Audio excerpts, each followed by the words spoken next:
The Sentry, Bob Reynolds, one of Marvel's most favorite cult characters. Now he's getting his own brand new miniseries from Jeff Lemire. What'll happen next? Well, let's hop on in together and find out for ourselves, shall we? Alrighty then, so for those who needed a quick primer on the Sentry, basically he was a Paul Jenkins creation that they inserted into the Marvel canon to make it so he was always there, just that people forgot. He had a pretty beloved Marvel Knights miniseries, as well as a lot of appearances in Bendis-era Avengers. The major rub with this character is even though he has amazing, almost Superman-level powers in the Marvel Universe, every time he uses them, he threatens losing his mind to the Void, his evil other that lives inside his head. Luckily, thanks to the help of Doctor Strange, he's managed to work out something for Bob Reynolds using a device called the Confluctor. Essentially, it's his own personal, private, virtual world where he can run around, be a hero, save the day, hang out with his boy sidekick Scout, as well as Super Pet the Watchdog, which, oh my god, he's a little corgi with a cape. He's the cutest thing I've ever seen. I love him so much. As well as a new character we're meeting for the first time, a female counterpart, Jane the Sentress. In this virtual world, the Sentry is free to cut loose with 100% full force of his power, and he defeats the Void every time, even if it means destroying an entire moon. It's okay because none of it's real and it all just stitches itself back together at the end.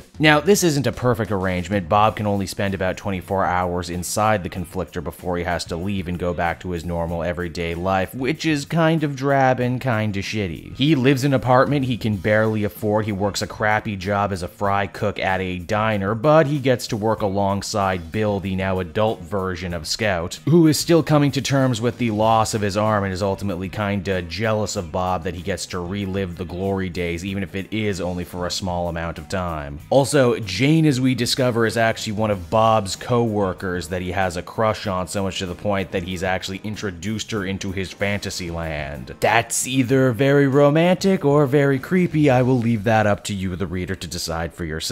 As we soon discover, Bob hasn't cut all ties with the superhero community. This new setup was thanks to the likes of Tony Stark and Misty Knight, who still watch over him in a friendly, if somewhat wardeny kind of sense. And hey, with no Agents of S.H.I.E.L.D. around anymore to run this, Jeff Lemire has gone out of his way to create his own secret organization, the ACD, or Aberrant Crime Division. Bob says he's no criminal, so he doesn't exactly love the idea of having to check in with his friends every day like some sort of recent parolee. Then again, if Bob has a bad day, he could very easily kill everybody. Now, when Bob returns home from the diner that night, he sees that his apartment has been broken into and the Confluctor has been stolen. This is bad because if he doesn't get his 24 hours in, he risks the return of his powers and by extension the Void. Worse still, his fantasy land, as we see, is actually being invaded by some kind of evil force that's going out of his way to execute all of Bob's dream friends. And yeah, it's right around there that the comic ends, so that's the Sentry issue number 1, everybody, and overall it's a pretty damn interesting kickoff to this new series. The Sentry is one of those characters a lot of fans love for a lot of really good reasons, but I also fully well understand why they never thought to give him a series of his own. For one, he's a real kind of meta-textual creation. He's also just so powerful in a way that so few Marvel heroes kind of are. To have him flying around the universe would kind of break a lot of stuff. So to make this miniseries one giant psych drama, I think is a pretty good direction to take it in. Lemire and company definitely do an excellent job crafting an oppressive and drab world for Bob Reynolds to live in. He's basically a prisoner in his own life. Overall, I think I'd give this one an 8 out of 10. I'm interested to see where it's going to go from here. If you're a Sentry fan, I think you'll definitely be pleased by this one. Hey there everyone, it's Cape Jewel again, and I want to thank you for watching to the end of the video. I hope you enjoyed it, and if you did,